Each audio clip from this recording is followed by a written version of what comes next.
एक बार कुछ मेंढकों का झुंड कहीं जा रहा था कि तभी अचानक उसमें से दो मेंढक एक गड्ढे में गिर जाते हैं। यह सब देखकर बाकी मेंढक उससे कहते हैं कि तुम इस गड्ढे से नहीं निकल पाओगे और इस गड्ढे से निकलने का प्रयास छोड़ दो।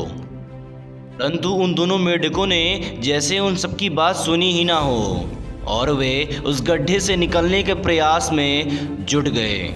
वो लगातार उछल उछल कर उस गड्ढे से निकलने का प्रयास करने लगे। यह सब देखकर ऊपर खड़े मेंढक उस पर जोर जोर से चिल्लाने लगे, अरे पागल हो गए हो क्या?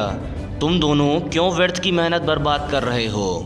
अब तो तुम्हें जीवन भर इस गड्ढे में रहना ही है, तो इसलिए हार मान लो।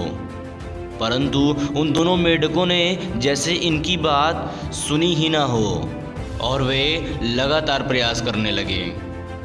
वह दोनों जितना हो पाया उछल उछल कर बार बार उस गड्ढे से निकलने का प्रयास करते, परंतु वह बार बार विफल हो जाते। काफ़ी कोशिशों के बाद उनमें से एक मेंढक ने उन सभी की बातें सुनी और वो हार मानकर बैठ गया। परंतु दूसरा मेंढक अभी भी लगातार प्रयास करते जा रहा था। घंटों की कड़ी मशक्क़त और विश्वास के साथ आखिर वो गड्ढे से बाहर निकल ही आया। जब वह उस गड्ढे से बाहर निकला तो बाकियों ने उससे पूछा, क्या तुम मेरी बात सुन नहीं पा रहे थे या फिर मेरी बातों को समझ नहीं पा रहे थे? तब भी उस मेंढक का कोई जवाब नहीं दिया और उसने इशारों में बताया कि वह बहरा है और वह उन सब की बातें सुन नहीं पा रहा था।